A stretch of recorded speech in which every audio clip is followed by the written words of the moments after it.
Hi, I'm Jerry Kafitz with Omega Chemical, and I'm making a series of videos starting with this one called The 5 Secrets of Truck Washing. The 5 Secrets of Truck Washing. We're a chemical company, of course, Omega Chemical, but we started out in the world of truck washing in the 1980s, and we developed our line of truck washing chemicals initially for our own use only, without any intention of selling them. And what we developed was head and shoulders above anything that was available out there then, and I would say for the most part anything that's available out there now, with maybe some rare exceptions. And I'd like to talk to you today about these 5 secrets of truck washing, and what we're going to talk about today in this first one, video number 1, I'm going to title this, Don't Try to Reinvent the Wheel. Don't try to reinvent the wheel. Now, my life was characterized for many years, decades I suppose, by sports.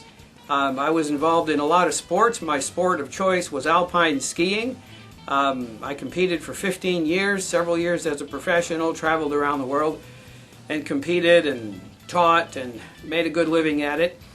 And while I was at Syracuse University on the ski team there, I was introduced to Nordic ski jumping.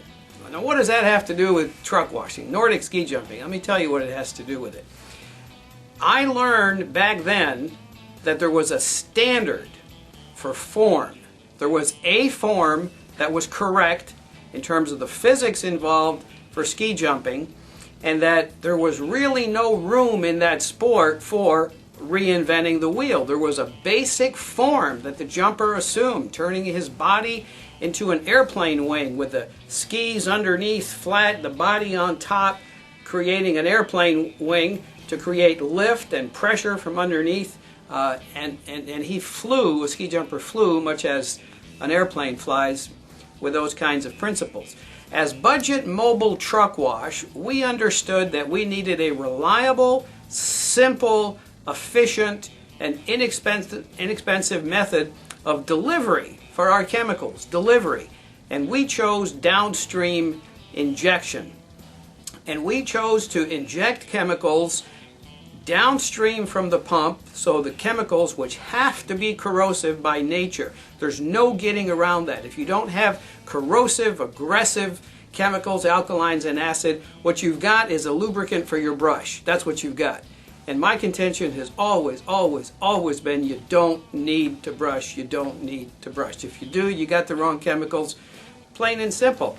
Now, what we were able to do as Budget Mobile Truck Wash in the 1980s and early 1990s is wash 5 53-foot vans, trailers, an hour, often 5 to 6 53-foot vans an hour.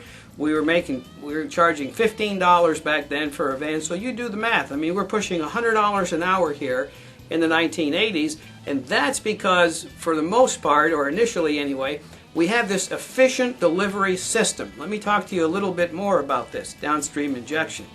It's important to build a manifold.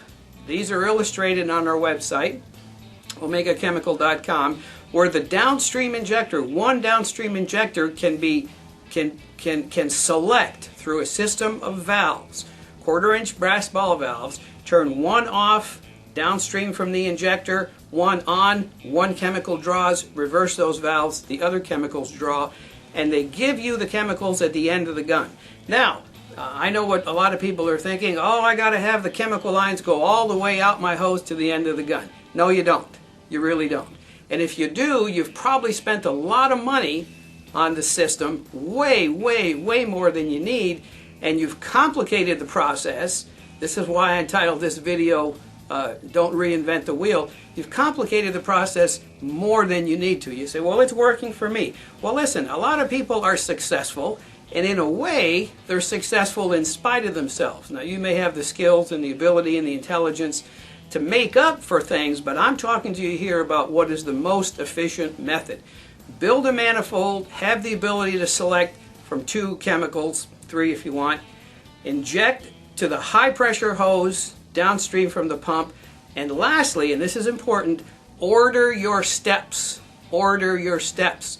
And what I mean by that is, don't waste time by by walking unnecessarily, retracing steps that don't have to be retraced, waiting on chemicals. You've got 6 or 7 seconds in a 75-foot hose for chemicals to travel the length of that hose on low pressure. Take that time, walk to the back of a trailer, start back there, work your way forward. When you come forward, you're at the truck, change over to your number 2 if you're going to do a tractor, or if you're going to 2-step a trailer. And then when you get to where you started, at the back of the trailer, you're done applying your chemicals, you go to high pressure and you move forward, rinsing from the top down, always applying chemicals from the bottom up, and you're back at the truck where you started. If you don't understand exactly how that works, watch the video again. I'm trying to keep them short. So those are the secrets. Those are the initial secrets in terms of delivery, application of the chemicals. We'll talk more about chemicals and other aspects of truck washing, but that's one of the big secrets. Keep it simple. And if you do, then you're going to make money. You're going to be working for more than just wages. You're going to spend way, way less on gadgets and gimmicks and equipment that I consider to be unnecessary. That's secret number 1 of truck washing from Omega Chemical.